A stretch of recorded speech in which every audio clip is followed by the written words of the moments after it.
ಸಾಲ ಕಪ್ ನಮ್ದೆ. ಯಾರು ಹೇಳಿದ್ರು?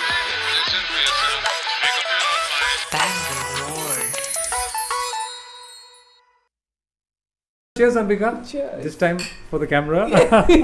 Thank you for coming. Thank you for agreeing to accept my invitation and to being Bangalored. So nice. Thank you for to come. having me over. Thank you. And I didn't realize that you lived the other side of town. Yeah, far, but it's okay.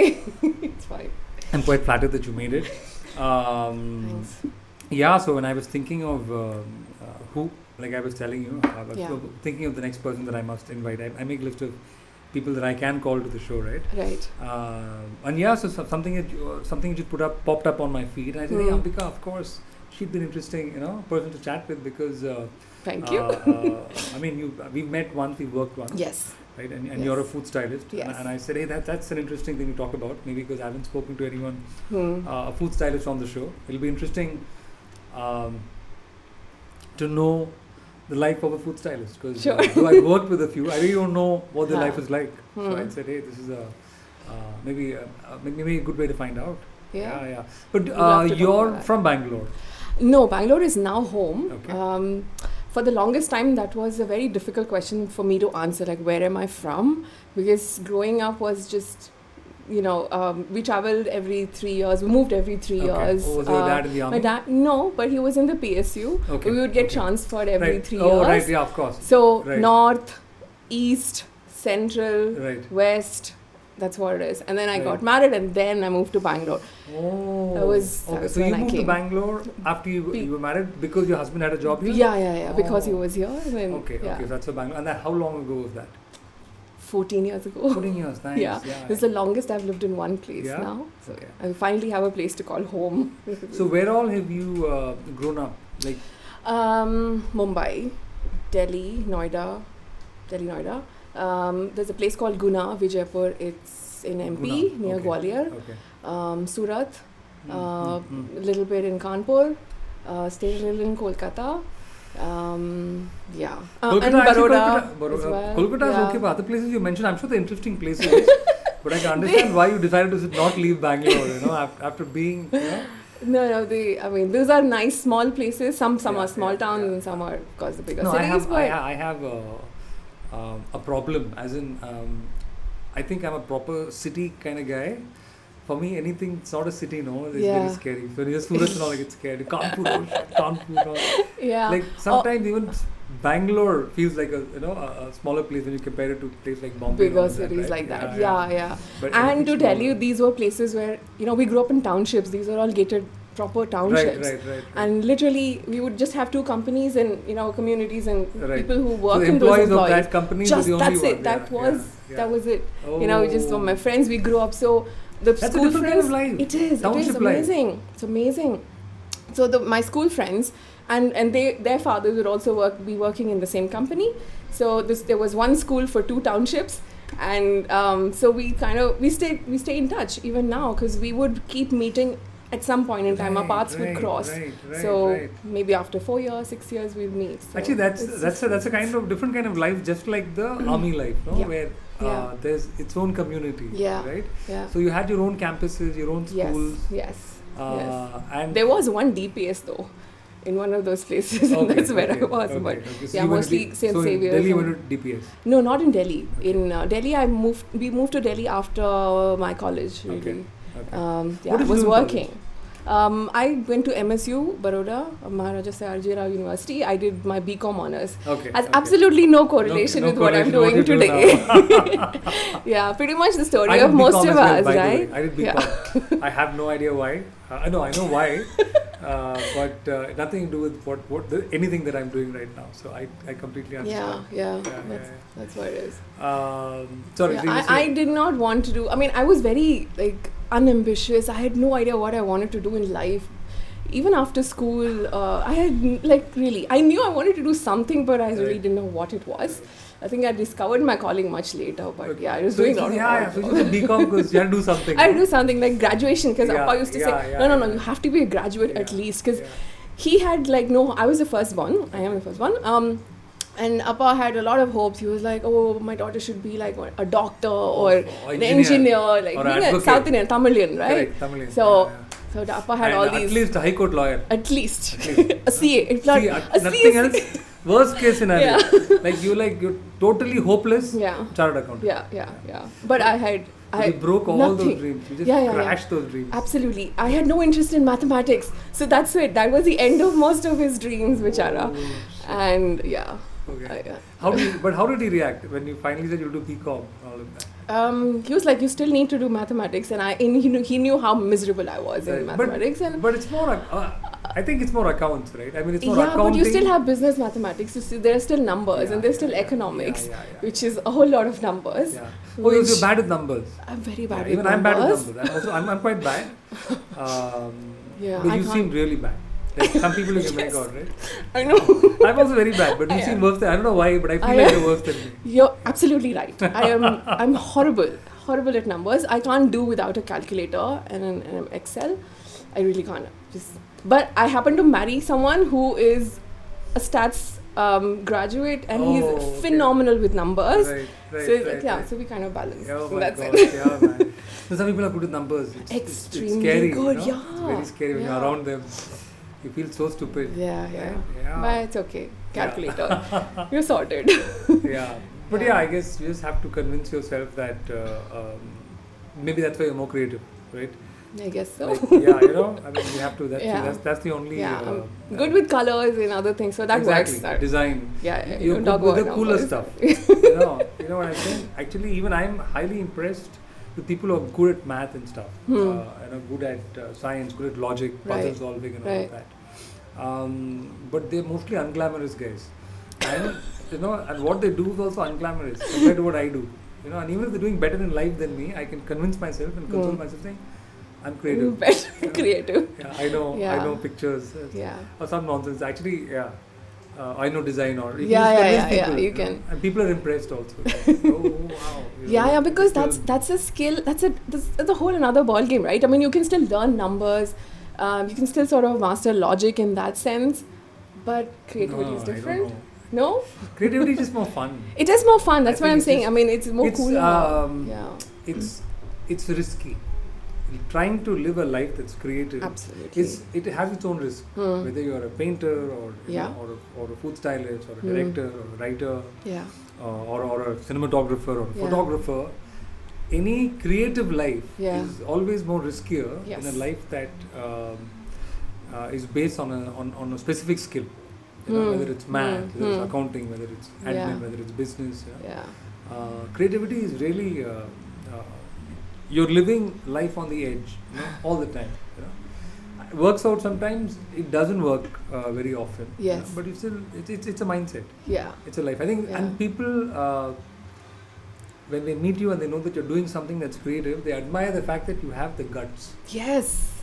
To live that kind of life, to have that kind of mindset. Yes. And that's why it's cool, I think. Because I've met people who are probably doing better things than I'm doing, probably doing more credible things than I am, definitely making more money than I am, and yet, when they find out what I do, suddenly what they do becomes a lot boring. And it is. I think they feel it's more glamorous, it's more exciting, and they sort of just compare that aspect. Yeah. I think maybe it is. It is absolutely. Absolutely. Any creative field where you're where you're creating something that you like versus sitting in an office with other people doing something that someone else wants you to do. It's a big difference. Yeah. It has its perks, some amount of stability, at least perceived stability, right? Till you have the job. Stability. Till you have the job, right? You don't have to worry about fending for yourself, right? But when you're a creative person and you're doing your own thing, you are battling a lot of battling certain odds, right? Which is a risk and also the reward. Yes, you can do what you want. It's very satisfying. Yeah. How's your thing been? How did the food styling happen? So BCom happened. So you got married. So wait. Let's start your life. Many things happen in between. You traveled and you did BCom. Yeah. And then your father said, "Enough, get married," or how did that? No. No. A lot of other things happen in between. we were again moving places. Appa was in Delhi. By the time I had finished my college, again, he wanted me to do postgrad. I wasn't really keen on doing postgrad. I just wanted to, I said, I don't want to do this. But he insisted on MBA because he wanted, he hoped that I would do MBA. But I knew that was one thing I did not want to do. I did not know what I was going to do, but I knew I was not going to do an MBA because I already had like so many people around me who was doing MBA and I didn't see a sense in it. But I knew that I wanted to sort of, take a break maybe or do a job or something and just figure things out. It was a new concept for my father, my parents, figuring things out, doing something. Yeah, that new. generation, that generation is difficult for them. Yes. I think in their time, you could not do it. You could not. Yeah. There's no option where you figure things out. If you have a job or you don't have a job. That's all. If you will eat or you won't eat. Right? It was that kind of in India. Right? Yes. The world was different. Yes. Today, you might have problems in the short run, but you can always figure things out. You can always take a break, take a sabbatical. All of these things were unheard of, back then. So I knew that I did not want to do MBA, but my dad was, he was never sort of a man of putting pressures or something. So he said, fine, we'll see what you want to do. We were in Mumbai, Alibag, actually then. So I took up a little course on e-commerce not e-commerce, web design. E-commerce, web design, and it involved a little bit of graphic designing and all of that. Switch off the fan. Is it disturbing you? The fan? No, I'm fine. You're okay? Sorry. It's nice. So you're okay, right? I'm just worried. No, that's fine. So I did a course on graphic design and graphic design and website designing. And that was that, you remember the brand, the NIIT and AppTech and all that? NIIT, AppTech. Yeah. So I did NIIT. NIIT, which is the number one of all those companies. And it's number one because they had Vishwanathan Anand also as the brand ambassador. He was one of the brand ambassadors. He was the guy in NIIT. So I took that up. I was in Mumbai. Then you should have been in Singapore in 6 months, right? I told you, I was just clueless. I get fixated on certain things at certain time and then Anyway, so I did that. So you joined NIIT? NIIT. Okay. It was like a 1-year course. Then that's when I really discovered playing with colors, understanding, they were doing 3D rendering and all of that. So the whole lighting and all of that was very interesting at that time. I didn't really pay much attention to, the coding and all that because there was a part of that as well. So I was like, okay, that part is not exciting. Graphic design is fun. But I did the course and I thought, okay, I've learned something new. Let me just take a break. But what was the course in? Meaning? Like the course, what course was it? That was a course in graphic designing and how to develop a website, design a website and all that. It was an e-commerce suite of skills. All of that.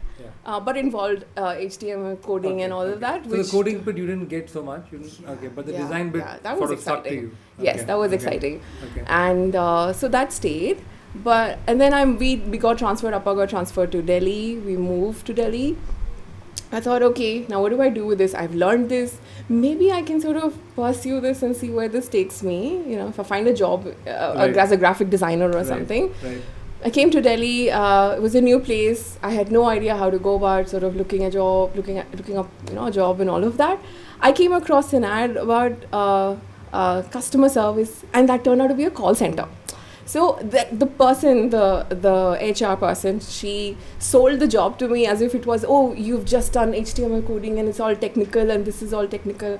I was like, okay, what the hell? Let me just give it a shot and see how that goes. And I went there and I got the job. And they said it's for HP tech support. I was like, okay. You worked in HP tech support. Yes. Thank you for calling him. Man. That is amazing. Oh, yeah. We have to talk about this. Yeah. Do you have an HP connection? No. But I'm saying, like, you worked in a call center because I think, I get calls from whatever people from call centers. Yeah. Like everybody, I get calls all the time. Yeah.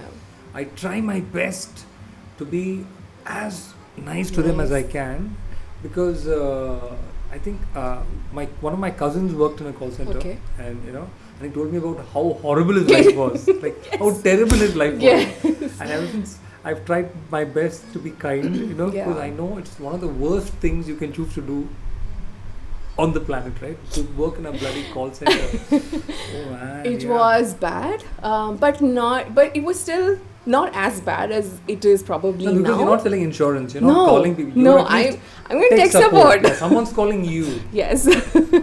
Yeah. But it was really fun, super fun, because it was at the time when call centers were just booming in the country. And Gurgaon had most of the call centers back then. And I was with Convergys.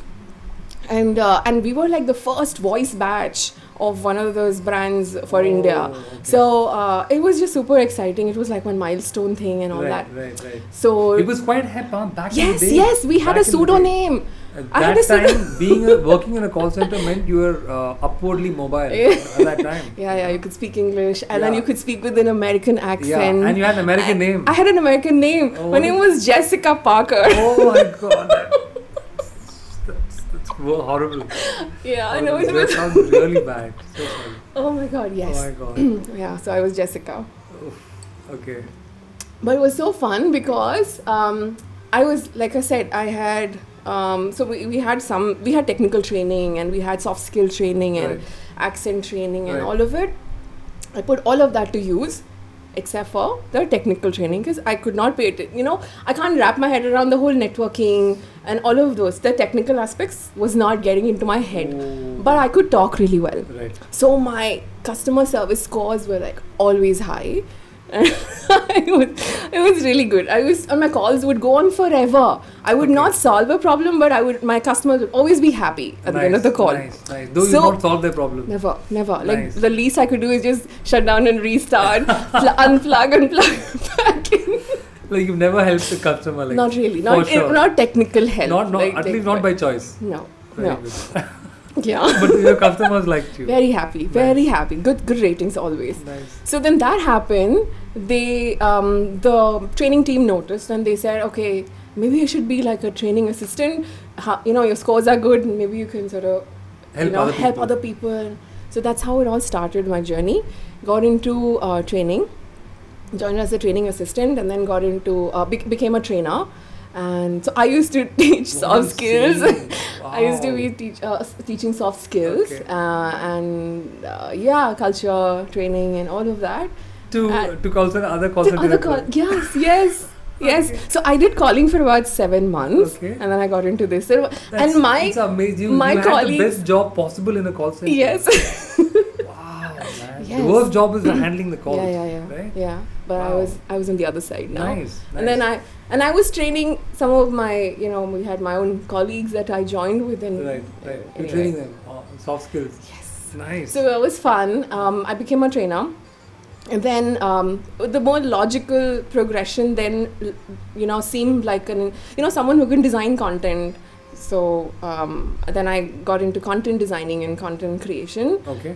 Literally. When you say content designing, what do you mean? Instructional designing. So writing content for training. Oh, okay. Things like that. So how to design, if you want to teach something to your employee, how would you do that? Nice. And it could be upskilling, it could be onboarding for HR, new employee or anything. But you need the material. Yes. So we would design the material. We will develop the material. We'll design and then develop. Nice. So you actually made the smart switch. Within that system, yes. Where you enter to the worst possible area that you can be in, and then you went to a slightly safer area, and from there you went to an actual area where you can do something interesting. Yes. Right. Yes. Nice. It was really fun. So I was a trainer. I was an instructional designer, and that's when things got really more interesting. So, and it was around that time that I got married. And moved to Bangalore. I was with Wipro back then. Okay. And there's Wipro here as well. So I took a transfer. I came here. And it continued. We were doing instructional designing, training. And then I switched jobs because I used to live in another corner of the city. And Wipro here was an electronic city. And the the flyover was still getting made. So my commute literally was close to 3.5-4 hours to and fro. So I was like, I can't deal with this. And I had just got transferred and come to Bangalore. It was just my first year. So first year was horrible for me. In terms of work, in terms of my social life, nothing. 4 hours is too much. 2 hours one way is a nightmare. It was horrible. So I switched jobs and I got into an e-learning firm as an e-learning specialist, and also tried my hand into pre-sales, a little bit pre-sales consulting, did all that. And there it was super fun because we were doing, one day I would be writing content design, talking to the Boeing guys, and another day I would be, working on content for Janagra, an NGO here. So it was just very exciting. Nice. It was around that time when things changed, and I started discovering my love for food. And it all happened because of the movie Julie and Julia. Oh yeah, I've seen that film. Yes, it's actually, you're right. Yes. It's one of those films that it really inspires you to cook. Yes, that's exactly what happened. I can't say I'm a good cook. Yeah. But I can cook in the sense that I have an idea of what cooking is. Yeah. I have a basic hand where I can survive at the cook on my own. That's good enough. So when I see interesting cooking things, right, it always inspires me. When I see these funny videos, these funny chefs, or even these really interesting cooking videos, right? Yeah. I'm like, I actually get interested, and I'm like, why am I interested? Why do I like this? Why it's cooking? Why am I drawn to this? I'm a manly man. Why do I want to wear an apron and start cooking? It's horrible. Yeah. But I get it. Yeah. That movie was one of those movies. Yes, it left me hungry. I just had this urge to go cook, and I literally, we watched the movie twice because I don't know, there's something about the movie just stayed with me. I had to watch the movie again, and before I could watch the movie again, I made the bruschettas that she had made in the movie. Obviously, I didn't have the French bread. I wasn't that inspired. I would have felt very bad. I would have felt very bad in myself if I had been that inspired by a cooking film. Yes. So that happened, and it was MasterChef season 2, MasterChef Australia season 2. Again, man, Australia season 1 that came to India first. Right? No, season 2 came to India. Season 1 was not, but then season 2 they launched here in India. Even season that, 2. I really liked it. Yes, that was a game changer. I felt horrible. I'm like, why am I liking this? It's a bunch of guys cooking stuff. Why do I like it? I liked it. I know what you're saying. It's amazing. I loved it. And I'm like, the way it shot, the kind of food they presented, the kind of ingredients they worked with. The programming was amazing. The whole format was incredible. Even the main characters, the top the three judges. The three judges. What characters? Yes. Right? And all of them had great personalities. Yes. They're very intelligent guys. They had great camera presence. Yes. And unlike the America version, which is I think not even half a patch on the Australia version, the show had a great vibe. Yes. It was fun. Yes. It was really fun. You could connect with the judges, of course, because they were there for season after season. And it was so different because we had seen reality shows in India, and the format was a lot to do with, the format included a lot of background story in India, but it was also a lot of sob story. But here it was so different. It was very balanced in that sense, and the focus was always food. Yeah. And their love for food, and that was so beautifully captured. And it was captured beautifully that even people like me, I'm not a foodie at all. Okay. I'm very basic in my palate and food desires and all that. But even I was enamored by the presentation, the thought process, the planning, and the use of materials. Yes. It was very fascinating. Yes, it was just beautiful. That drew me in. And literally I watched it one after the other. I watched this and then I watched the movie again. I was just fascinated. I said, I am so drawn to the food. Why am I drawn to the food? It looks so beautiful. It's shot so beautiful. And I want to eat that. And if that could sort of create that desire in me, I was like, I want to go back and I want to go cook. And that's what happened. So I would go to work, my office, and I would think about what to cook next. Before I got married, Sendil, I wasn't really big into cooking. I would literally be a proxy cook. So if Amma was unwell or if she was not at home, then she would be like, acha, do this, and I will just go do something. I never really cooked. But this movie happened and this happened. You're bad at math and you could never cook. Until then. I'm fine now in terms of cooking. So yeah, that happened. So I used to tell my mom that I'm cooking this and I'm making this, and Amma would be like, yeah, when you were here, you never cooked, and how come you're cooking all of this now? And I want to see. So she was like, and so she was in Noida. So you started cooking in your life. Like, yes. How old were you around this time? I was, I think, 29, 30, 28, 29. Then? Yeah. Proper cooking. Proper cooking. Now. Anyway, never mind. Thank you. Thank you. So that was the first time in your life that you started properly having a drive to cooking. Yes. In your late 20s. Yes. And so I would cook and I would call Mama and say, Mama, I made this. And she would be like, okay, send me a picture. I want to see. I didn't know how to take a picture, but I did know. So I had a point and shoot, a Canon point and shoot, Canon XS. And I did know that flash is a bad thing. I should not use a flash. So I would take a picture with my Canon XS and send it to her. Like horrible angles, all of that. It did not justify anything like the food the way it was. But she would go gaga over it and she would be like, oh wow, this looks so nice. And I want to know how it tastes and tell me about it and this and that. So, it sort of started like that. I would cook and I would take pictures and send it to her. She was in Noida back then. She was in Delhi. And this is where? In Bangalore? I was here in Bangalore. Right, Yeah. Right. So she was there. And I would take pictures and send it to her. And I would keep trying out different things. I just took a plunge into baking. Literally from no cooking to baking right away. So, and I had disasters in the kitchen. Like I failed, my cookies failed. Yeah. Like, can you imagine? I've tried baking as well, and I failed, and I don't even try to bake. But a couple of a sort of lasagna-ish dishes. I think one lasagna dish I can make. Not bad. But that's about it. Baking is too difficult. Yeah. Not anymore now. I don't feel that about baking. But yeah, back then it was tough. My cookies used to fail, and I'd be like, what is happening?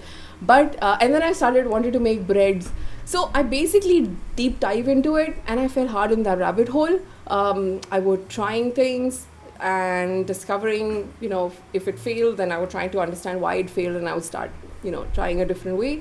So cooking was happening full-fledged, baking was happening full-fledged.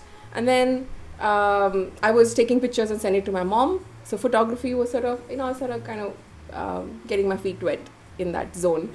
And it was around that time when my friends sort of, nudged me into starting a blog. It was very much like how it happened in the movie Julie and Julia. They're like, oh, you should start a blog. So I thought, I'm not sure if I can, I'm ready for a blog, but sure, why not?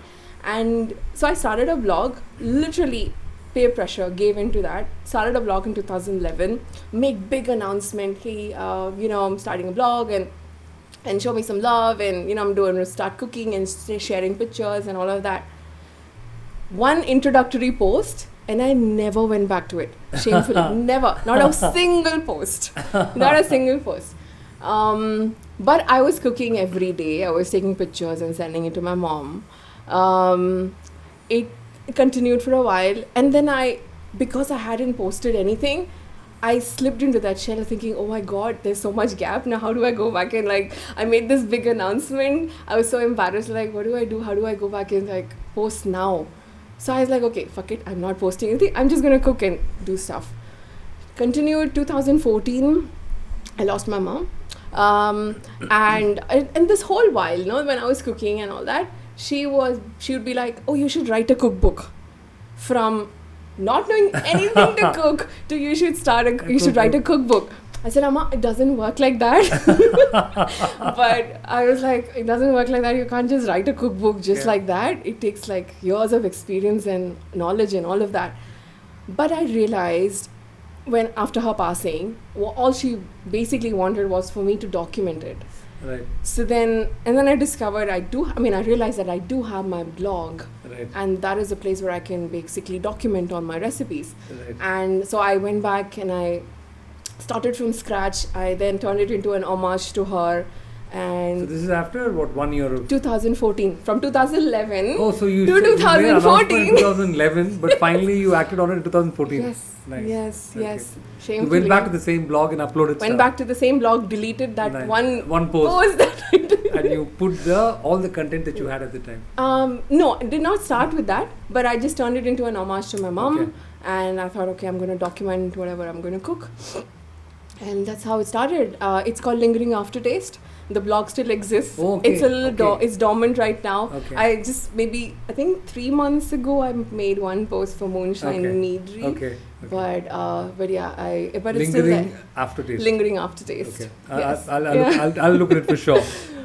Sure. So it started like that. So when I started my blog, I was still working. I was still an e-learning consultant, but I was falling hard into this cooking and writing and taking pictures and all that. So while that was happening, I invested in a lot of cookbooks, a lot of food magazines. Good Food was around at that time. Okay. And so I was I had to subscribe, and every month I would be ogling at the food magazines and the food pictures, food shows. TLC was big back then. TLC was big. Yeah. So a lot of those food shows. And they had good hosts. TLC actually had some great hosts. Yeah, yes, for the shows. Yes. Yeah. Not the Indian content. The Indian content was horrible. A lot of non-Indian. Yeah, the non-Indian stuff. Yeah. No, sorry. The Indian content I mean is Kingfisher started something. Yeah. NDTV Food. Good times. NDTV Good Times. That was bad. Sorry, TLC was good. Yeah, but they had some decent shows but I guess obviously but nothing TLC compared had to some really good shows. Nothing compared to that. Well, I was drawn to that, and when I was looking at those pictures and those food shows, and also there were blogs mushrooming around the world.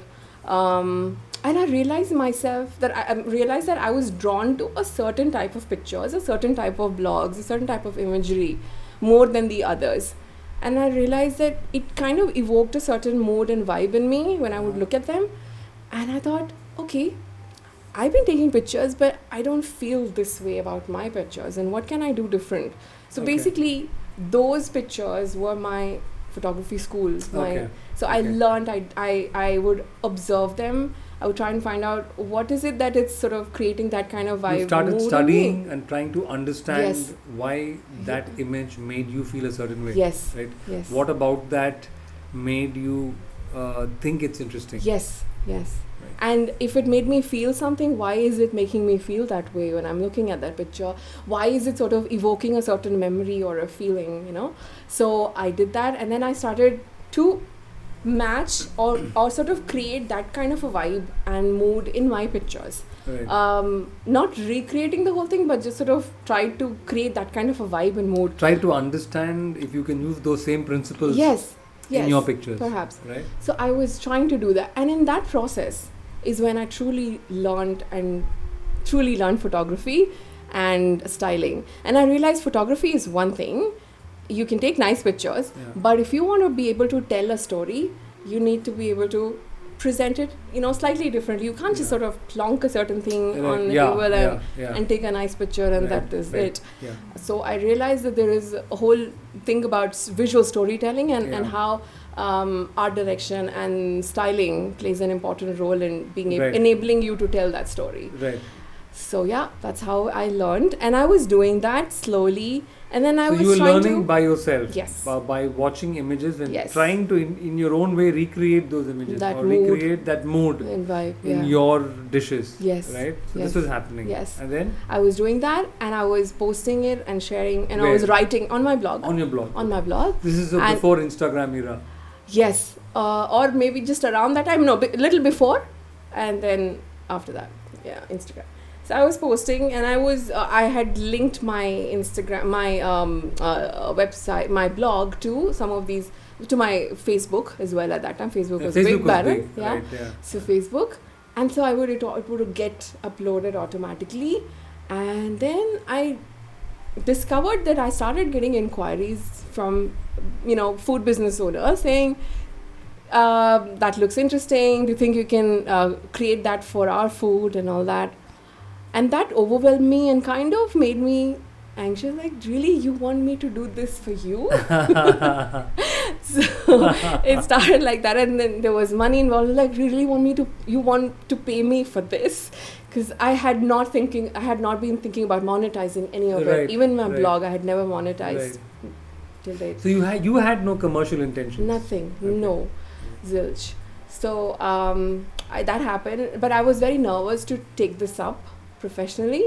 But so I was still sitting on the fence. I was not, maybe just thinking about it.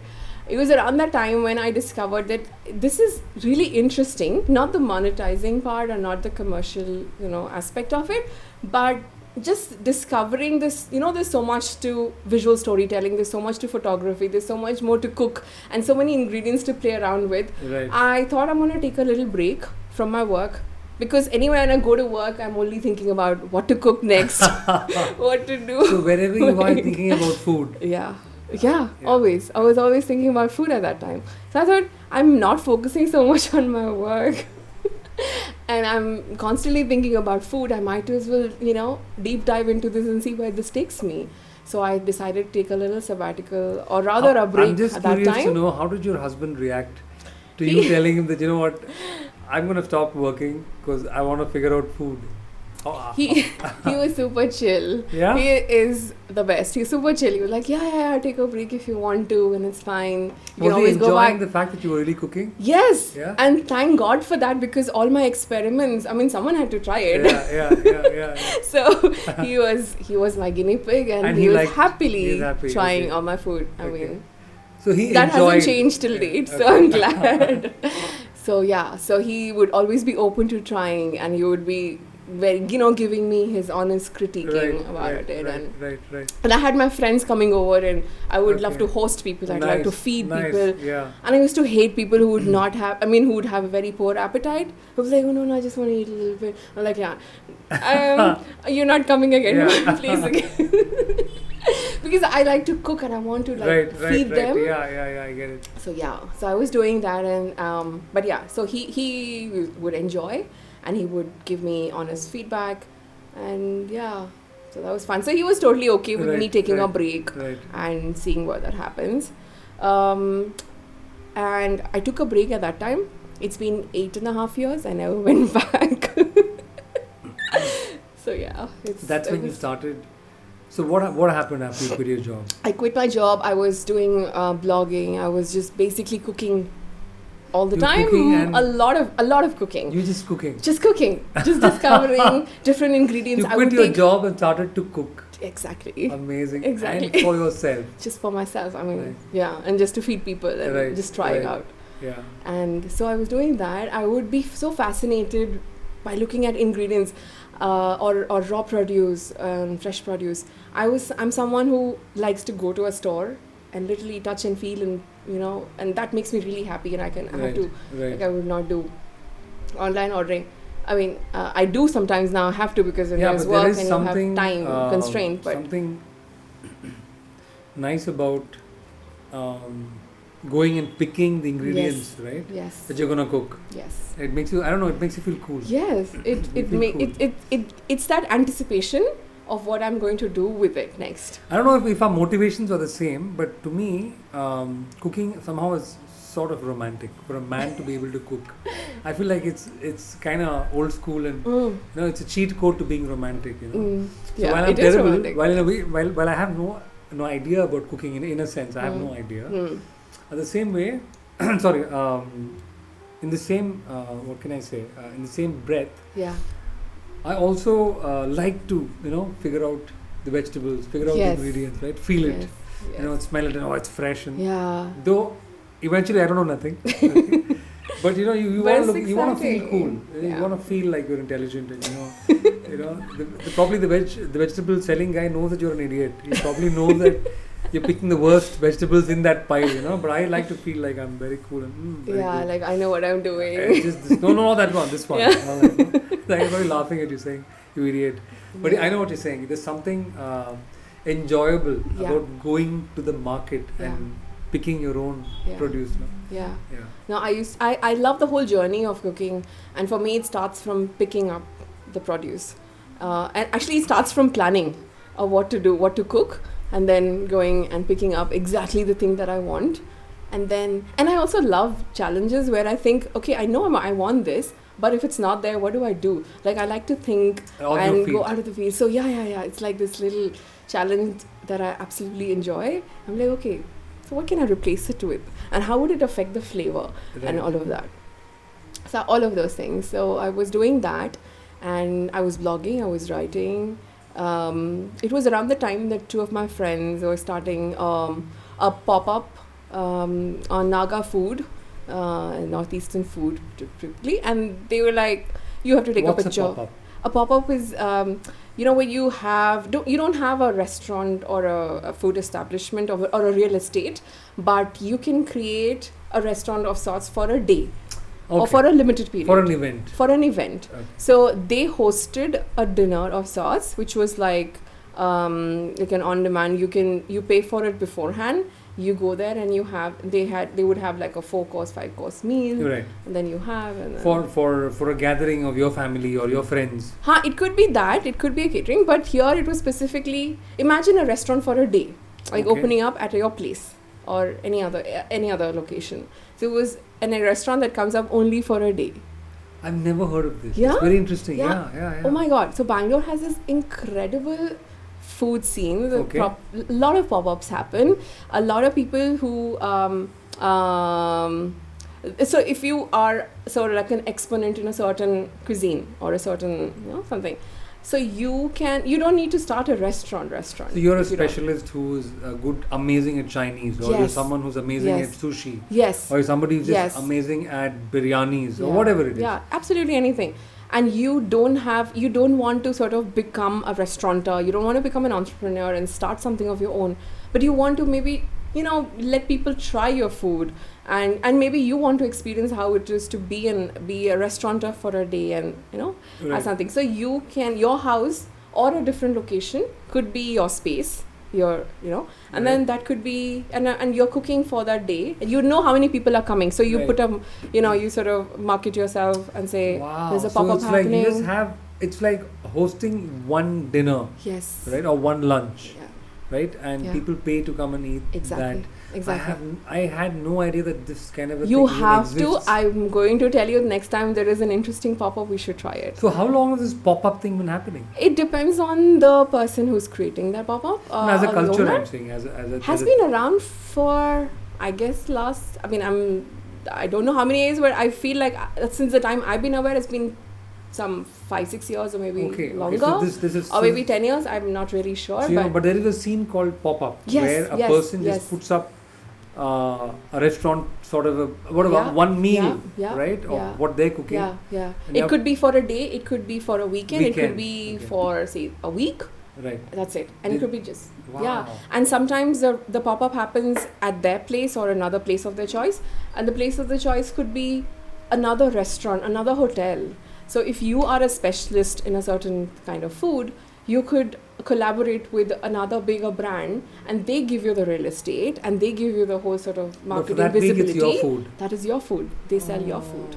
I've never heard of this. It's amazing because they also have a lot of underground scene in that. So certain... Underground food scene? Yeah. Underground food scene. So it's like... so it's like they would not publish it. It's just purely word of mouth.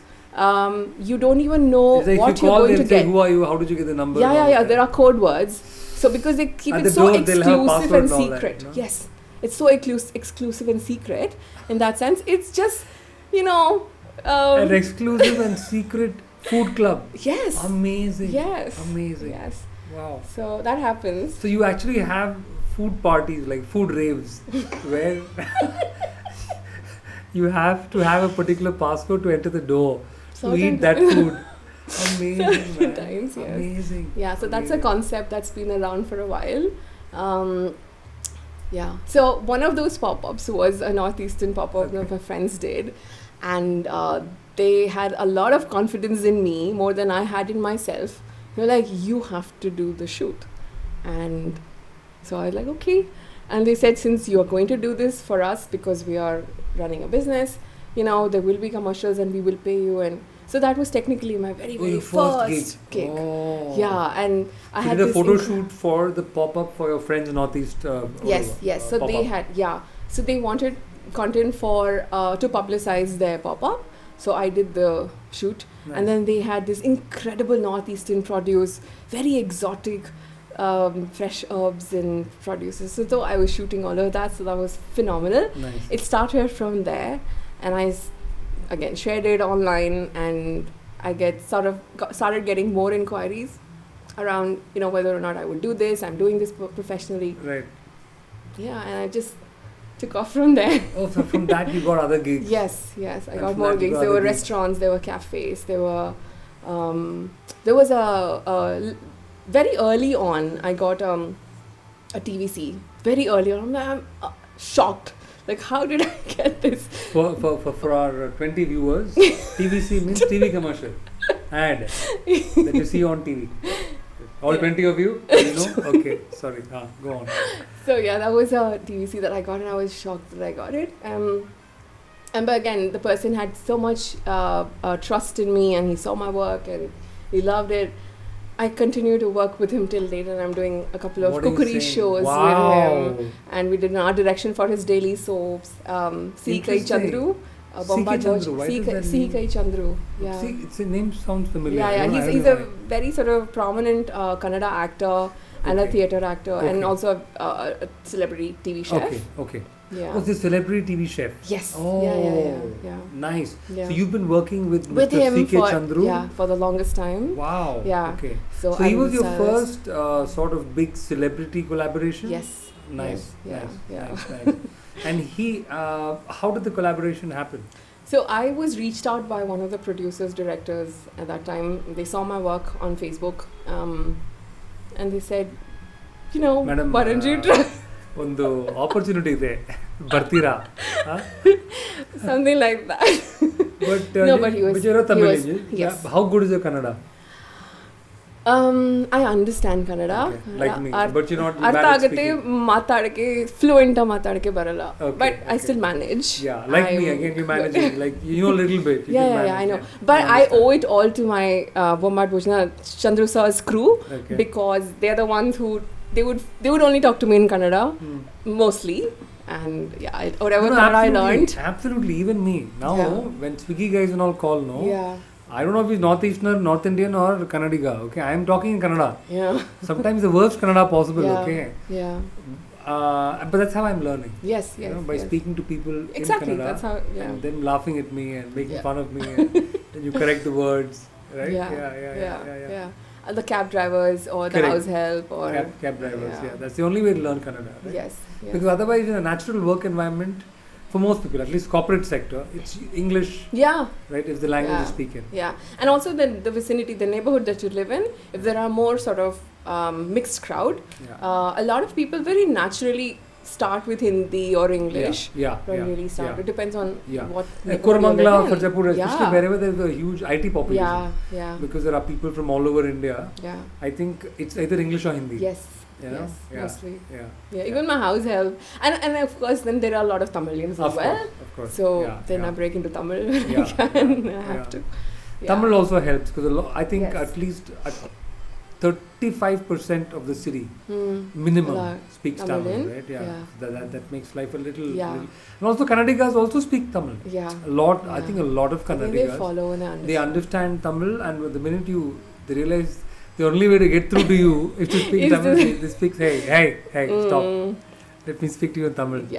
Tamil. But they do also ask you if you speak Kannada, and they want to. But you know what? They don't mind if you say that I speak Kannada but very badly. Yes.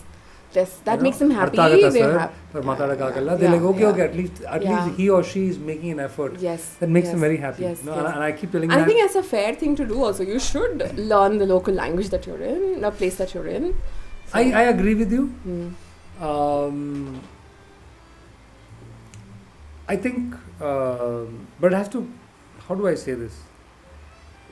I think it's always better to know the local language, right? Yeah. But I think a lot of people who come from outside, I think the problem is India as a country, right? There's one concept of India, right? But then all of us are different, right? Tamil, Kannada, Telugu, or Hindi, and there's so many differences within who we are that some people think, and even I used to be like that before, like I'm an Indian, I might be in Bangalore today, I might be in Bhopal tomorrow. You can't expect me to learn Or the local languages. The local language everywhere I go, right? But at the same time, I think it definitely helps to learn the local language wherever we are. Yeah. Because it, I think, helps you connect. Yes. With the with the local. What can I say? With what's happening locally. Yeah. It helps you connect with society better. Yeah. Right. Yeah. So I've been putting in an effort. Yeah. Yeah, but North Indians keep complaining that it's easy for you because you're a South Indian, which is true. See, as a Tamilian, it's so much easier for me to pick up Kannada because there is a lot of similarities, right? I speak Malayalam also very badly, but I understand. I speak Malayalam very badly. I speak Telugu when I land in Andhra Pradesh, automatically Telugu like Wi-Fi, no? Like Telugu setting, Cheppandi, even my tone of voice, your intonation, my body language. But rande, chukuchandi, everything, the whole body language changes, when setting. But Bangalore, for the longest time, it was hard for me to learn Kannada because everyone spoke English, Hindi, Tamil. There was no motivation to speak Kannada. But today I'm trying my best to speak, to learn Kannada more and more. So is it better than what it was before, your Kannada? Much better. I can understand almost everything. Nice. 100%, almost, Nice. Speaking, it's very bad, but I'm getting there. I think another hopefully 6 months to a year I might be able to. Not bad. And also I think learning new languages also expands your mental capacity. I guess. It sort of apparently it enhances your mental capacity in many ways. Because as you grow older, learning a language is not easy. So the minute you learn it, apparently your overall ability, your mind is better. It's sharper, it's stronger, or whatever it is. For some more reason. Nice. Why are we talking about Kannada? Because I mentioned that I learned Kannada at the crew, with the crew, So you still work with that same crew? And you have, I mean, there are some people are different now from the crew, but the show is there. So where did the show come? On Star Savarna. Okay. On TV, on actual cable TV. Yes. And now they're also on Hotstar. Okay. And what's the kind of reception that these kind of... so you basically started cooking or whatever, getting into cooking. Yes. That's the only way to say it. Not food. It's not about food. It's about cooking. Yes. Right? Watching a movie. Yes. On a lady who became famous by cooking. Right? And putting videos of that. The show. And you work yourself to a place where you are now sort of part of a cooking show. Yes. Right? I know. Right? Yeah. So you do this, is it like a soap? Is it like a continuous project? Yes, it's been a continuous thing. We've had like 2 seasons and 3 different shows, cookery shows. Okay. So what do you, how the show's different? Like what do you do differently on these shows? I mean, different in the sense, my role is basically, I set up the kitchen. So your role is the stylist? I'm behind the camera. Right. So I am the stylist. I did art direction for it. I set up the kitchen. Okay. Then so the I look would do the look and feel is what you do. Yes. So and also at the end of every episode, there would be, after he's cooked a certain dish, the food has to be presented, you see the that round table shot. Yes. All that round table shot, the styled shot of the food, all of that is done by me and my team. Nice. Yes. So you're the creative director and you're the food stylist for the production. Yes. For the episode. Nice, for the show, yes. So how many shows do you do like this? So we do about 8.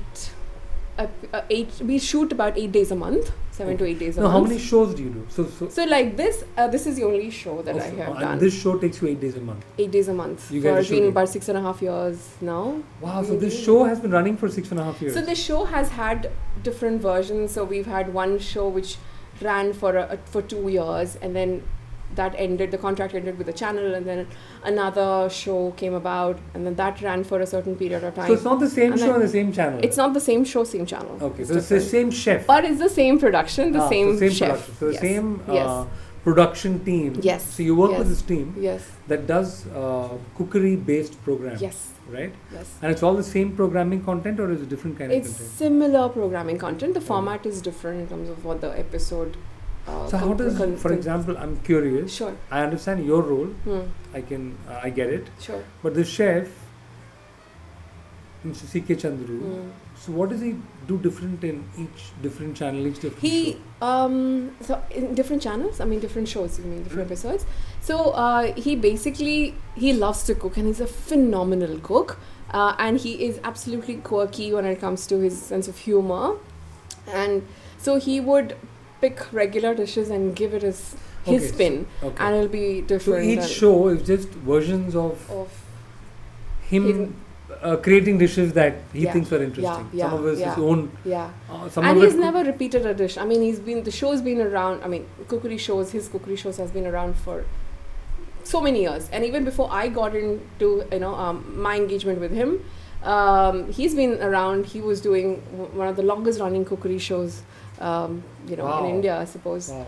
So yes. So yeah, so that is one aspect of my work. And what are the other aspects of what you do?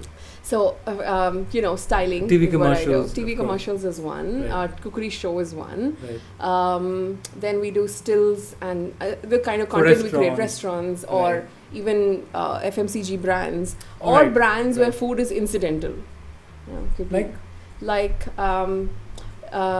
For example, it could be a clothing brand, but they're making an ad, but there is food involved in the storyline somewhere.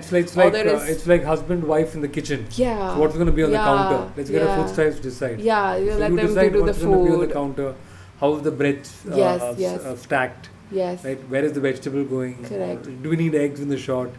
Something like that. Or if it's a watch commercial, there could be the storyline would involve a certain chef or a baker, and he's wearing a watch, and then there is food.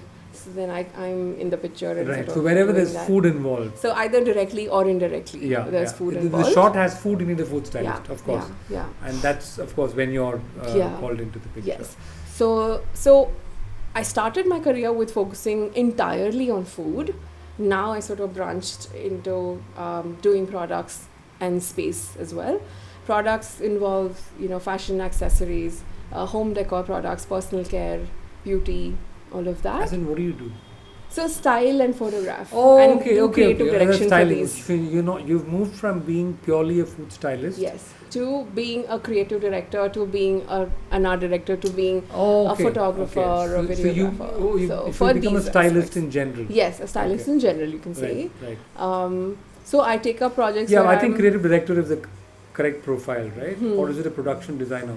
No, a creative director, because I may not be a production. Right, you may not be involved in the procuring of it. Yeah, you're more involved in the styling of the shot. In styling of it, I may be involved in the procuring of it in terms of I may work closely with an art director. With the sourcer.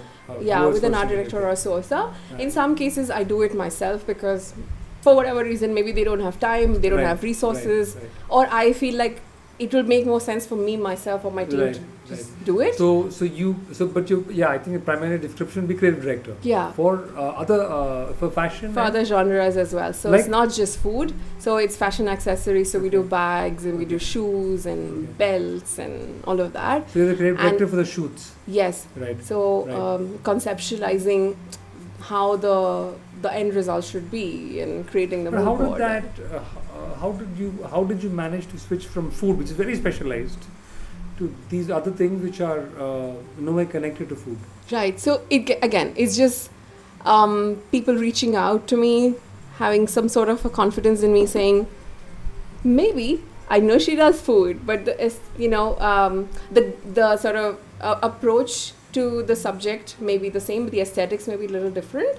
But maybe she can pull it off. So they would reach out to me. People happily calling you and they're confident. We're confident. Can you come do our thing? Yeah. So I had people without reaching out. Without you calling out, without you advertising, without you, I mean, asking. Knock on wood, I have never done. People are just calling you and saying we are confident.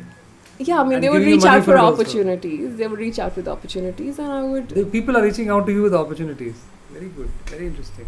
Nice. Yeah, that has happened. Very nice, yeah. Very good. So, I mean, for the longest time, I didn't even have my portfolio. Good. For the longest time. Like, I would just put together something and set it out. Shameful. Shameful. No, I think it's interesting also because in our line of work, it's usually the other way around. It's a very competitive space, right? Let me go you on. Sure. That's it. I was just taking it slow. So to hear of someone who didn't really do the rounds or go around begging for opportunities, which is normal in our industry, right? Our industry works on having to meet people and request people for opportunities. Thank you. Yeah. Right? Yeah. But your journey is different. Yeah. Opportunities came your way. I've been so grateful. I've been really blessed in that sense, I feel. I'm Sendil, I'm not even very active on social media. Very embarrassingly so. I mean, I rarely post. I would post, once. I'm sorry. I would post once, and then I would post for a few days because I would be so high on this, excitement of posting every day. I'll post for like a few days, and then I will not post. I'll just stop after a few days. I will not post. And to think that, and to see that despite me not being so active on Instagram, to have about 50 to 60% of my work coming through Instagram, even in an account where I'm not posting every day. That's amazing. I feel so blessed. That's and grateful. amazing. But why do you think that is so? Like, I'm sure you've thought about it. As in, why do I not post? Or why does that happen? As in, how are you able to get inquiries? I'm sure you've thought about it, right? I'm sure you must be like, I hardly post. I'm hardly active. Yeah. How am I getting inquiries? Have you thought about it, or is it just? I did think about it, but then I really don't know. But have you figured it out? Have you figured out why? Is it because of? I think it's because the supply is bigger than the demand. Demand is bigger than the supply. Maybe is it because there's so much work in the market, and they don't have enough qualified people in Bangalore? Is that a reason? No, there are. I didn't think that it is probably because of that. Honestly, I did, that thought did cross my mind a couple of times, but I'm not really sure. I couldn't put my finger on it. All you know is work is coming. Work is coming. I don't want to overthink it. I am just grateful and blessed that it's coming through. But I've had people say similar things when they reach out to me. So that kind of made me feel like maybe the work, whatever is already there. Yeah, I mean, I've had people say, I don't know how that's the most modest way to put it, but it's just saying, people will reach out to say, okay, your work is different, the kind of pictures that you have are different, it's not similar from what we see in other places. So I've had that being told to me very many times. Okay. So I don't know if that's that. Yeah. But why? Yes, have you figured out what makes your work different? I mean, have you analyzed that? What do you think are your strengths, like as a food stylist? As a stylist, as a photographer, I feel my strength is being able to do something different in terms of creativity. I play. My work plays a lot on mood and emotions, and so that is something that I feel I can pull it off quite well. And I have been able to do that not just for myself on my personal work, but also for brands. So that's something I feel that is one of my strengths. I also feel I can improvise well, because that's a skill we should have as a creative person. Right. Because a lot of times you have to work with constraints. There are times when right from especially the budget in your commercial assignment. Right from budgets to resources in terms of props or anything. And sometimes you conceptualize something. I make sketches and all that, and then I make sure that I do my placements like that. I look at it through the camera and it still doesn't look nice. Then you have to be able to think on your feet to be able to change something really quick. Right. So I feel like I think I can do that well. So I feel those are things. How much you're based in Bangalore, right? So as a food stylist, how much demand for work is there in the city? I'm curious. Plenty. Everybody, I'm talking about just food. Everybody wants to make a digital presence and has to have a digital presence. They need pictures. So they would have, their budget may vary. They may have very minuscule budgets sometimes. But somebody might have 5,000, somebody might have 5 lakhs. Yeah. So the range is different, but everybody wants pictures. Everybody wants content. So there's a lot of work. And the good thing about this industry is once you it's not just about doing work one time and then, if you are able to sort of build a relationship with a certain brand, it saves them the hassle of finding newer people every time. With what you're doing, they continue stay to with give you. Work. They stay with That's you. been your experience. Yes. So a lot of your clients have been really long-term clients, right? And I'm very happy about that. I mean, I a lot of my work or my portfolio is retainer engagement, where just month on month I've been working with them, and it's just amazing. So this has been your journey for the last 8 years. 8 years. It's only been 8 years. Yes. And I realized that when I made a website for myself like few months ago. Oh, so your website was up a few months ago. Yes. Okay, so you have your own website. That's when I realized, yes, finally I have my own website. Nice. Till then, I just had a Flickr account and Flickr. Behance. I've heard of Flickr. Yahoo. I've heard of Flickr. Oh my God! Yeah, but nobody ever used. Yeah. I don't think anyone used Flickr. Guilty. You must be one of 15 people who use it. Maybe. Yeah. Wow. Maybe. Flickr account. Okay. Yeah. So that I have a Behance account. I have a Flickr account. Nice. And then for the longest time, like I said, I never had a portfolio proper sort of claim. Right. And I was working on my website, and that's when I realized, damn, it's been 8 years. I've been doing this now. Didn't realize. So what's the website called? AmbicaSelvam.com. Yes. Okay. Nice. Yes, that's what it's called. Still, a certain sections has to be sort of worked upon, but it's the nice. basic side. It's there. The basic information Absolutely. about the work you do. Work that I've done, the brands that I've do. worked with, and things that I do. So yeah, it's nice. So, do you have aspirations of opening your own restaurant? No. But isn't that usually the case? No, if I were focused on entirely just being a food entrepreneur, maybe, but no. I never wanted to. In fact, a lot of people initially thought, and my friends were also sort of nudging me in that direction, saying, "Oh, you should start a restaurant." And why haven't you thought of starting a restaurant? Because I think because I love food a lot. That's why. Because I feel like if I become a food entrepreneur in that sense, my love for food will take a backseat, and I would only be thinking about, is it making money? Why is it not making money? What can I do differently? Right, and my passion for food will take backseat, and that's something or that I don't want to compromise. Restaurant is such high pressure that Yes. all you're thinking of is how much money you made end of the day. Yeah. Right? Yeah. I mean, I have massive respect for people who are running food businesses. Seriously. Massive respect. It's a crazy business. Yes. Right? Yes. It's also highly profitable when it works. Yes. Right. If you can run a successful food business, I think it's one of the most profitable businesses you can run. Yeah. One of the oldest businesses. But at the same time, it's also a high pressure industry, right? Yeah. Because you have to satisfy people's hunger. Yeah, and food and taste is so subjective. Yeah. Something that you would like, I will not like. It may be incredible, but I may not like it. Yeah. So how do you run a business sometimes and work it out? It's hard to understand why some restaurants do well and some restaurants don't do well. Yeah. Because you'll find this obscure restaurant in a random shitty location with no parking and some construction happening around, but it's crowded. People love the food. Always. And then you find this very well done restaurant in a fancy part of town with valet parking, and for some reason it doesn't do well. Yeah. And to me, sometimes I don't know how familiar you are with this part of town. There was a restaurant called Eye and Monkey. Yeah, I heard about that. It was originally it's part of the same guys that ran this very famous pub, Windsor Pub. Windsor Pub, right? Windsor Pub, man. No, that famous biker pub in Bangalored, Windsor Pub. Okay. Windsor Pub. Yeah, Windsor Pub. Okay. That was like Picos. Oh, okay. Different part of town. Like how Picos is famous. Yeah. Windsor was also a pub that was closer to Cantonment Station. Okay. Super famous. Okay. Like it was a legacy pub. Wow. Yeah. Like the Koshis and the Picos. It wasn't the same. Exactly. It was like Picos, Koshi, Windsor.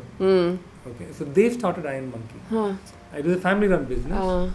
So after 20 years of running Windsor, they started Iron Monkey. Which is a high-end fine dine restaurant. Okay. Very nice decor, and one or two times that I had been there, very good food. Presentation was great. You couldn't fault the place. They were always empty, and eventually they shut. Oh, sad. Eventually they shut, and and the amazing thing is, on 12th May, Exactly. The location is incredible, right? And they had valet. Yeah. And they had the legacy of having run a food establishment. Yes. That was a landmark. Yes. Where if you go on a Friday, Saturday evening, they'll treat you like nonsense. Like they don't even want you there. Like, when you have too many customers. Yeah. You're like, stand wherever you find space. Yeah. All that. And so then how do you decide whether your restaurant will work or not, right? So that's what I always wonder. Like when you start a restaurant, how can you be confident that your restaurant will do well? I don't know. I thought about that as well, and I have people who are restaurateurs, friends who are restaurateurs, and I've talked to them about it. Of course, location plays a big role in sort of drawing in customers, but I think it's at the end of the day, it's the food and the experience overall that it gives you. Right? Yeah. Like it could be as simple as there are times when I go to a certain restaurant not only because of the food may be very average, but I like the way it makes me feel when I'm sitting there. Right. I like the way I am treated by the stewards and the people there, and I like the way when I see that the same people are there even if I go after 6 years. Like Sri Krishna Cafe, the people you would have seen like some 8 years ago are still around, are still there. I mean, they must be doing something right to be able to retain them, and retention is such a big issue. Or they've hired the most unambitious people. Who don't want to go anywhere. Like, I got a job. I don't know. I will work but here. yeah. But I think it's got to do with the food. If you're sincere and if the food is good, I guess it's the experience. But yeah, again, that's not really a thumb rule.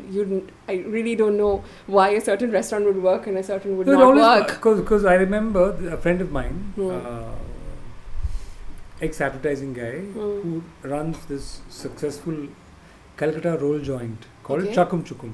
Oh, Chakum Chukum. Right? I love the rolls. Right? So Sujoy, ex-advertising servicing guy, he's and his wife started this Calcutta roll joint, a small shop in Indiranagar, a defense colony. Yeah. And then they opened a bigger shop now off 80 Feet Road, which is still open. They have opposite Sapna Book House. Correct. I'm not sure if you're familiar with the area. And I think they're doing very well on home deliveries especially. They also had this beautiful Anglo-Indian Calcutta cuisine-based restaurant called Beau Barracks. Yes, I've been there. I've been there. I've eaten the food. Really good food. Yes. And of course, service is very good. Yeah. But they couldn't manage. Exactly. They shut down. In fact, it was quite a loss for Sujoy and his wife. And they could never figure out why. It didn't do well. I don't know if it's like too much of a niche food. I don't know. But it was phenomenal. One of the reasons was no wine. They didn't have liquor license. And really? I think Bangalore, maybe if you're fine dining, I think. Yeah, but there are restaurants that don't serve liquor but still are doing well. I think if you're a fine dining customer in Bangalore, I think you want to have alcohol. Maybe. Chennai, this might have done well. Because Chennai, alcohol is not so much part of your meal. Yeah. But in Bangalore, if you're sort of a certain kind of person, even if you're not a big drinker, you have that one drink with your meal, right? Even if it's 1 pint of beer or just one cocktail or something. I think, especially if it's fine dining, you want, or maybe at least wine, you want that with your food, right? Yeah. But it's very subjective. You never know why a certain restaurant will work and why a certain thing will not work. So I think it's smart. But that's why I would never do it. And plus, being in this line of work gives me access to every kitchen. So I am just happy accessing different kitchens and doing different things. True, you're always doing something new, right? Yes. You don't have to cook the same dishes every day. Yeah. I don't have to work with the same dishes every day. It's different things.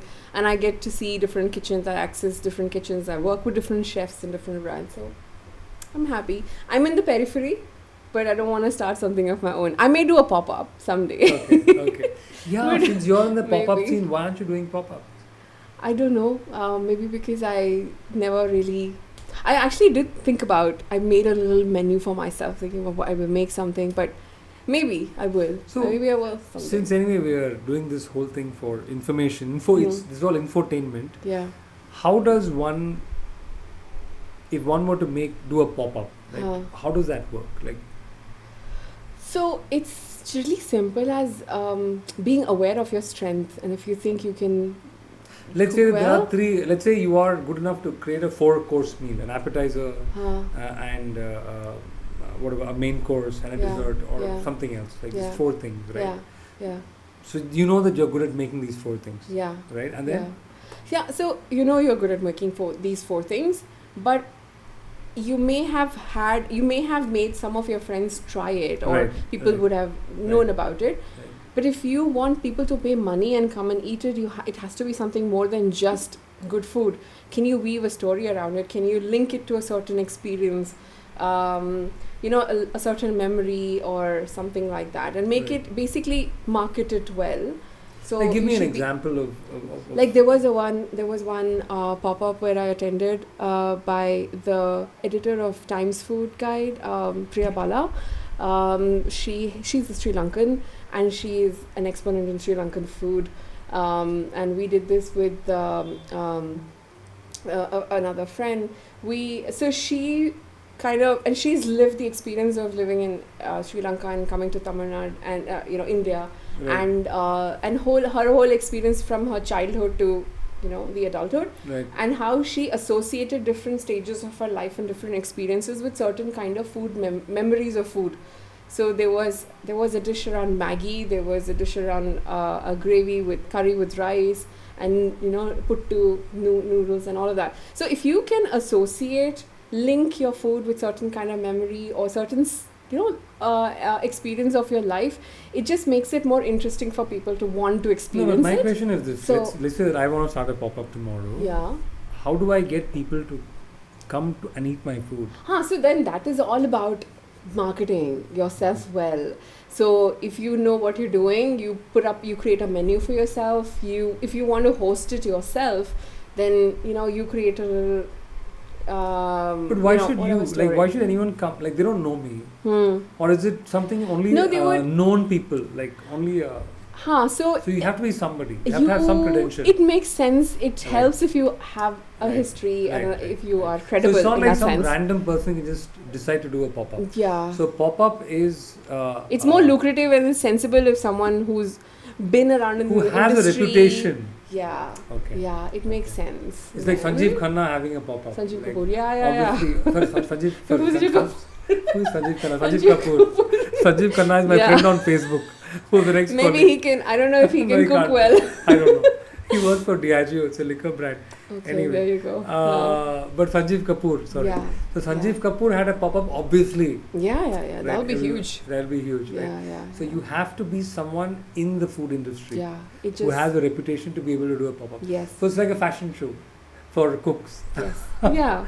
Like how you have models parading exactly. your clothes, you have dishes on display. Yeah, that you're cooking or something like that. So do you feel bad in any way that you're making people fat? Isn't that like your job, to make people eat more than they should? Like we're taking pictures and getting them to buy this food or something? And here's my other question. Are most people who are foodies, are they fat? Honest question, okay? I just want to ask. Or I just want to know. Because logically, yes. Like if you love food, you will be. If you love food, you'll eat more. And if you eat more, you'll be fat. But then again, there is your bone structure and your genes and all of that into play. Like a very high metabolism and all that. So if you have all of those things, and no matter how much you eat, it's not going to show. But if you're a foodie, does it matter? If you're a foodie, actually, let me just ask you a random, but very interesting, very important question. Yeah. Societal question. Yeah. Maybe, I think it's been a while, no? But it's okay. It's a good flow, right? Yeah. You love food. Yes. Obviously, you're in the business of food because you love food, right? Yes. Do you struggle? Do you also have weight struggles, and does that also bother you? Does that affect you? Yes. Your body image and all of that. Yeah, absolutely. I'm in this business. When we're shooting, a lot of clients would expect you to try their food also to give them feedback, or just they are very courteous and a good host, so they want to sort of feed you. So we have access to all of that food and we eat. And no matter how disciplined you are in terms of eating right or all of that, right. you kind of eventually succumb to those pressures and you have to try it because you want to oblige, or maybe the food is really good and you want to try it. That's what you want to try it. You want to try it. So yes, it happens, and I am personally someone who's struggled with weight, and I'm not. Is it because you like food a lot, or just no? I think it's a mix of both. Okay. I think it's also because my metabolism back then was genetic not very. It's just. Yeah, but also I love food and I want to try it, and I was not very disciplined in terms of my eating habits and timing and all of that. Right. So yeah, I struggled with weight initially, but yes, that is a normal thing. If you are in this food creative space, then you have access to all of this food, and you have to oblige, and you have to be. Out of curiosity, you have to try out food. So yes, obviously, and also when we are in shoots, there is really no timing, proper timing, your breaks that you can eat. You would break for lunch, it's odd hours, and especially dinners is very weird. I mean, sometimes you don't take a break, and if you do take a break, then it's like really these ungodly hours. And as a food stylist, after working with food all day long, seeing so much food, sometimes are you just put off with food? Yes, I have food fatigue. I do get food fatigue. I am so put off by it for a little while, till I'm hungry again and I want to eat. So and I would look at food and the constant smelling and tasting and looking at food and I'm like, I don't want to eat anything. I don't want, then I go home and I'm like famished sometimes. So it's only a short time. So it's not like only short time. You come to a point in life where you don't want to look at food. No. It's only I would say like those half an hour, 1 hour, 2 hour thing. Exactly. I would say those words, but only for a little while, and until I see something that interests me, or if I'm hungry, I will eat. Nice. But yeah, it's a love-hate relationship with food. And how's your husband reacted to your what can I say, to your success in the food line of work, from being in the corporate line of work? And because I'm sure initially just thought you were on a whim, right? You're just doing something, as a transition to something else, right? But then once food became your main focus in life, and that became profession now. Yeah. What's been his take, and what's been your family's reaction to all this? For the longest time, well, I'll talk about that. My core family, I'll talk about that in a bit. But for my sort of outside my core family and my friends, for the longest time, it was a very difficult thing for me to explain to them as to what I'm doing, really. Because they would be like, okay, you're cooking, you're taking pictures, but what do you really do? Like, what's your profession like? But that was for the longest time. But then when I was, and then I wasn't really putting an effort to make them understand also, like, okay, fine, if you think I'm not doing anything, it's fine. But my parents were, my family, my husband, everyone was extremely supportive and aware of what I was doing, because I would talk to them and they would know. Right. They must have been surprised. Very surprised. People are paying you money to do this, right? Yes. Like to take pictures, to make the food look nice for the camera, and then you get paid, and then you try out food. I was also in the space where I was consulting restaurants for on their menus and creating recipes for them. So all of that was happening. So it was interesting. So they thought, wow, didn't think that was actually a profession. And creating recipes with restaurants. Yes. Wow. So you become that good. From someone who couldn't cook till late 20s. Exactly. You were telling restaurants what to put on their menus. Wow. Exactly. And working with their chefs, training them. And how did you educate yourself? Was it just something, was it trial error, or was it like YouTube, or was it books, or it was everything. It was YouTube, books, trial and error, cooking myself, listening to what, listening to my body to understand this is working, this is not working, looking at the texture, taking feedback from people. It was just, just on the job, getting my hands dirty and learning. It was like that. Nice, damn yeah. And what's your plan going forward? I actually want to start a production house. Okay. I want to be able to, I know that these are my strengths, and I don't, and I will continue styling and photographing and creating art direction, whatever, for brands, but I want to be able to grow it and do this as a production house. So that's my thing. That's what I want to do. And at some point in time, I will do pop-ups here and there. But yes, production. And Bangalore as a city, right, is I mean, I don't know about how it is now post-pandemic. Before the pandemic and all of that, Indranagar, or was it Koramangala, was one of the most densely occupied, I think, F&B district in Asia, or second. Yeah. How is Bangalore as a destination for food? Oh, it's incredible, because it may not have a very good street food scene. Because you have, I mean, Delhi and Mumbai sort of beats Bangalore hands down for street food. But in terms of the variety the Bangalore offers, in terms of the different types of cuisines, it's pretty amazing. No, it's and also in terms of the pricing, you may feel that certain places are expensive, but you compare it with certain places in Mumbai, for example, we're still better off in terms of eating, food establishments, in terms of pricing. I have always variety enjoyed, and pricing compared to Sendil restaurants. I don't know much about Delhi, but I think if I were to compare Bangalore to Bombay, I think in the restaurant scene, and I think pubbing and the restaurant scene, I think we're better. I think absolutely. I mean, we're the beer capital of the country. And but of course, Bombay is more open. It's open for longer. You can go out for later. The nightlife is much more, much more vibrant. More vibrant and alive Mumbai than what it is in Bangalore today. Right.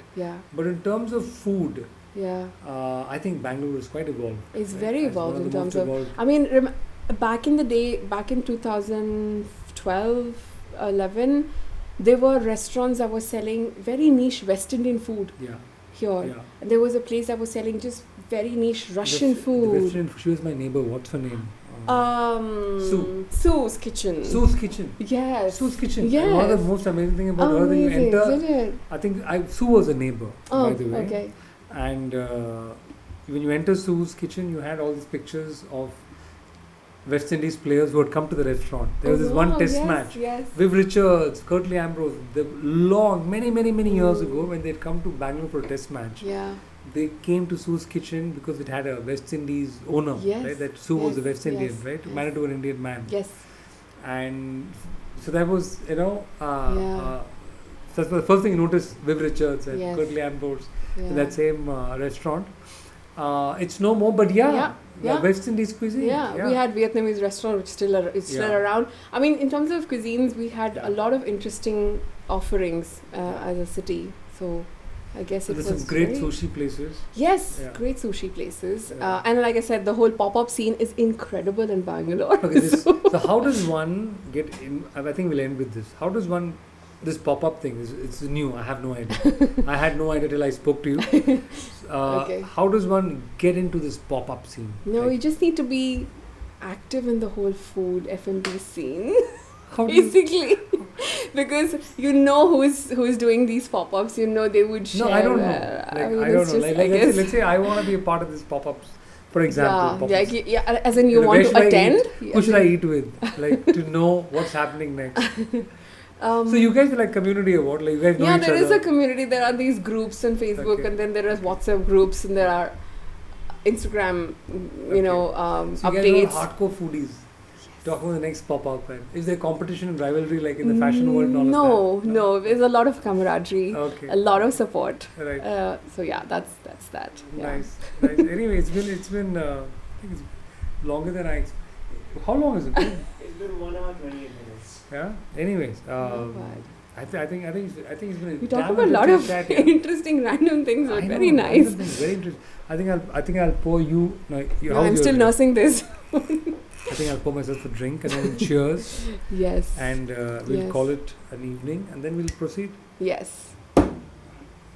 Anyway, but it's been a damn interesting chat, and it's been interesting to know your journey in Likewise. Your profession and in the city. So in a sense, Bangalore has been the reason you've become a food stylist today. Yes. Right? Yes. And how competitive is it, the space of food styling?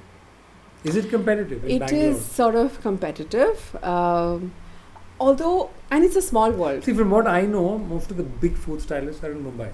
Mumbai is like, if you want a top-notch food stylist, Mumbai is the place that you have to hire from. Yeah. Right? But a lot of product styling happens in Mumbai. In terms of, and a certain amount of food styling. A lot of food styling and product styling happens here. Yeah, of course, there are like these people who have been around for the longest time and they are in Mumbai and there. But after Mumbai, the most number of shoots happen in Bangalore. So you do have a lot of talent here. Mumbai, Bangalore is okay. Second in terms busiest of TVCs or digital films or for anything food, else for food or products. Right. So Bangalore is the next big thing, next big place. Delhi is not so much in terms of the talent. There's a lot of fashion. A lot of fashion shoots happen in Delhi, not as much as food. Okay. So for food styling, Bangalore is second biggest market after Mumbai. Right. Yeah. Okay. Yeah. Okay. So it is a competitive space, and also interestingly, it's a very small world. We know, and all those food stylists, product stylists sort of know each other. We know. A lot of brands reach out to you because of the kind of work you do and your niche. But also sometimes they reach out to you because they just want another food stylist for their shoot and not particularly looking for your, niche. Right. So, but it's a fairly competitive space. And there's a lot of interesting camaraderie. How's your experience been working with clients in general in Bangalore and shooting with clients? It's been a good experience. Yes, I've had a fabulous experience with clients, working with clients here. Like I said, a lot of them are from the food space, and some of them are from other non-food area. And it's been a long-term relationship with most of them, so I've not had an issue. So there are a lot of times I work directly with the brands, and then there are times when I work with agencies through agencies and production houses. When you're working with agencies and production houses, is a little dicey sometimes because sometimes of course, if you have sort of built a relationship with them, it's different, and they sort of come back to you. On set they come back to you and they have crazy demands. The only challenging times that I've had in terms of gigs that I've had is when there is an agency involved. When there's no agency involved, it's just super chill and it's just a brand. Can you think of any incident where something crazy happened? I'm sure there are many shoots like something, because I don't know about food styling, if there's been a scenario while you were shooting that was crazy that you had to handle, that you somehow managed or didn't manage. So there was this one brand, a beverage brand that we were shooting. I was styling and doing the concept. There was a producer who basically would sort of bend over his back and agree to everything that the client was demanding. And he would demand, and he made it very clear that we would not be talking to the client themselves directly. So he would come back and say, no, we have to do it because I've already committed. So basically overcommitment, and then we had to work with that kind of constraint. And pressure. It was, too much pressure and too much constraint. And then the thing was, if you had planned for something and no matter how challenging it is, and it'll be interesting to pull it off, but you are on the set, you can't just on your whims and fancies change things and expect us to be able to execute it. Right. Yeah, because to be able to execute certain things, we need certain ingredients. Yeah, I need props, I need ingredients, I need all of those things to be able to do it right. And then the worst part is when people don't have the spine to say, no, it's not possible and I can't do it. Right. A lot of times, at least in that one time, I'm going to talk about that producer, was just like, he would say yes to everything that the client would say, and he would not tell them that we'd have these resource crunch and we can't, do it. So that became extremely problematic for us, because after a point, I put my foot down saying, I'm sorry, can't do it. I want to do it, but I can't. I mean, I don't have these things to execute. So you please understand. Yeah. And that happened. That was a horrible experience, because I usually would not want to put myself in a space where I say to clients saying, I can't do this and I don't want to do this.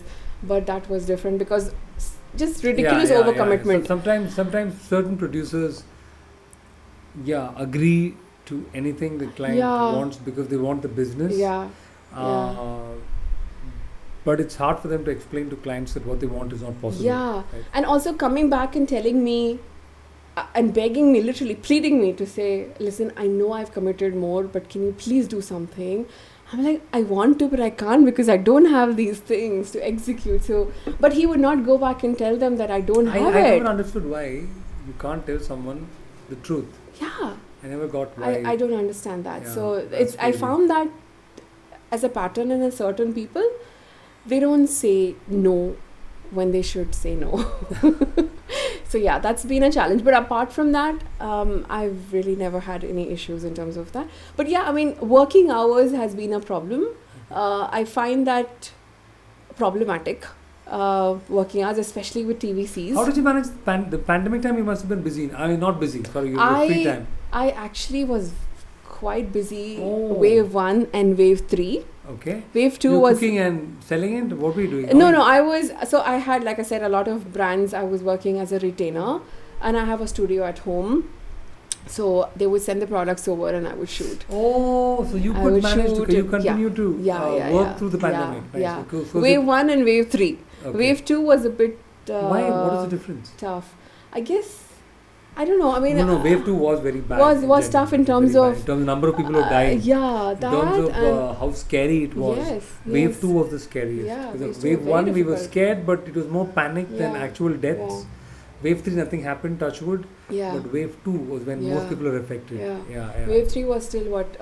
Nothing. Omicron. Yeah. I got it twice. Omicron came. You got it twice. Yeah. Wave 1 and wave 3. I escaped wave 2. Okay. So yeah. So yeah. I mean, I worked through. I was fortunate, blessed enough to work through wave 1 and wave 3. And now post. Okay. I hope it's post pandemic. Yeah. I think we can safely say. How's work now? It's back to normal. Back to normal. In fact. Really good. Nice. Really good, because the whole of January people were sort of getting around, it was Omicron, people were falling ill and all of that. February went into planning, I suppose.